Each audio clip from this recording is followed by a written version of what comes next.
I just want to start by asking you, unfortunately, we've had a third death overnight from an Australian citizen in India. I mean, this was always expected to happen, but I'm wondering if this changes or affects your thinking at all when it comes to the return of Australian citizens in India, bearing in mind there's now an increase in the amount of Australians stranded there. It's upwards of 11,000 now, up from 9,000. Does this third death change your thinking at all?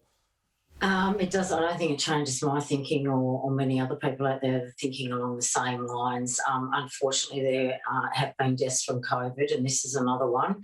The unfortunate thing is we do not have quarantine set up in this country properly, which is really holding us back. So bringing back people, and it's not just in India, it's right around the world. We've had this all the way through, but we still have not learnt from it, had those quarantine facilities done properly. I think there's still only about just over 3 million of us that have been vaccinated. So that's another issue that we have, Pete, on the ground down here. And I can tell you now, I'm not exactly seeing the coalition out there running ads all over TV trying to convince us otherwise to have these vaccines done.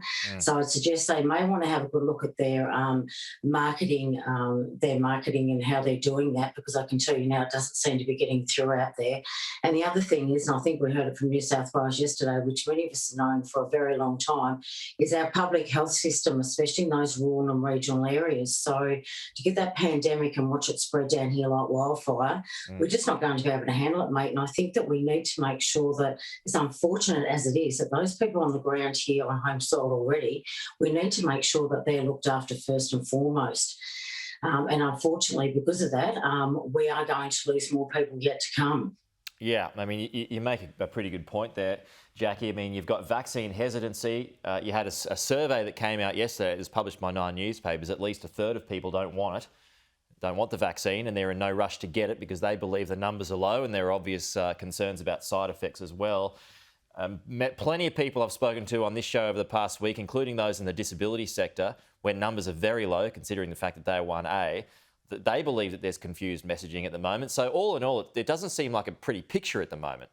No, it doesn't. And I think that those disability workers, only about 5% of them that have been vaccinated. We've still got, obviously, the aged care workers out there as well. And we have first responders that still have not been vaccinated.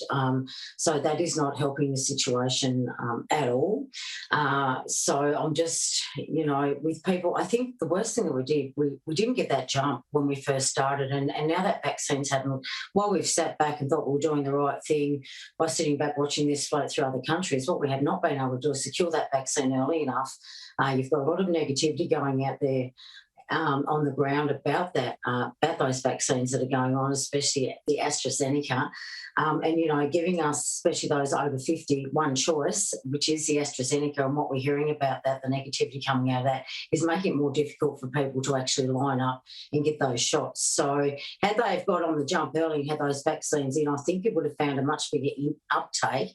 So this is the negative repercussions from that. And now, the more we find out about it, while we're sitting back watching everybody else in every other country take it, that's really making people hesitant about lining up to have those shots. Yeah. So what's needed? A big old advertising campaign to get people in the mood to have a vaccine, or what's your solution to it? What do you think is needed? I definitely think a much bigger go at marketing would help. I think not restricting to those over 50 just with the AstraZeneca and offering the Pfizer and getting that down here. The Moderna, another one, get them moving. We still don't know. All we're saying is that they should be here by the end of the year. We've still got no dates for that, so that's really worrying. But more importantly, once again, and we've seen it down here in Tasmania for quite some time, is our public health system. People know if we get overrun, especially down here, we're going to be in strife. We're going to be in a lot of strife. We have a population of elderly per capita, probably one of the highest in the country. So that's really worrying for us. What's your view on whether there should be free and open interstate travel once everyone is vaccinated, Jacqui? Do you believe that there should be a vaccine passport? Or do you believe, like the New South Wales Premier, Gladys Berejiklian, believes that there should be no borders? Regardless of vaccine, people should be able to travel within the country. Look, I don't think states should be putting up borders. We're all one country, that's for sure. But, we have these border passes going on. But you've certainly got to fill one out when you come in Tasmania. I think the other states are still doing them. There's plenty of questions on that, nearly to the point where it's asking you how much toilet paper you use for the day. So just put the question on the border on the border pass before you go from state to state, are you vaccinated? That'd be the easiest, most cost-effective way to do that in the future, I think. But starting to split borders and starting to split states and territories, especially when you're going through something like this, I don't think that's a good idea. I understand why we've got passports to come in and out from overseas, but certainly against each other, I'm not keen on it either. Yeah, so just to clarify, if someone is not vaccinated, they should still be able to travel interstate freely. Well, they should be at this point in time. Like I said, we've also come quite complacent down here because we have not had a heavy hit, considering even down here on the northwest coast of Tasmania where we were hit first, mate. Yeah. That complacency is well and truly set in, and I'm not quite sure without scaring the bejesus out of everyone and we get a spread somewhere and it goes around really quickly, whether we're going to be able to change the thought process on all of this. Just a couple of interesting points that have been made overnight from the Australian Chamber of Commerce, Jacqui. They've got a road to reopening a 4-point road to reopening the country once everyone's vaccinated. They believe that we should be able to travel to countries with less than 50 cases a day, that should be allowed, and that hotel quarantine should be extended to farms or in-home or even offshore quarantine facility like boats or ships. What do you make of some of those points?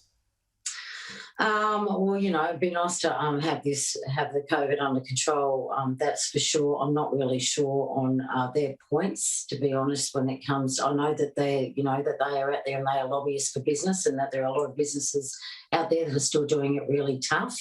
What's the answer to that? I'm not sure, but I think people want to get vaccinated because they think that they will be able to travel in the future, and that hopefully this vaccine is going to be the fix of things, and people can travel from A to B. It doesn't matter whereabouts in the world. So I guess time will tell on that. But certainly they're putting ideas across the table. There's nothing wrong with that.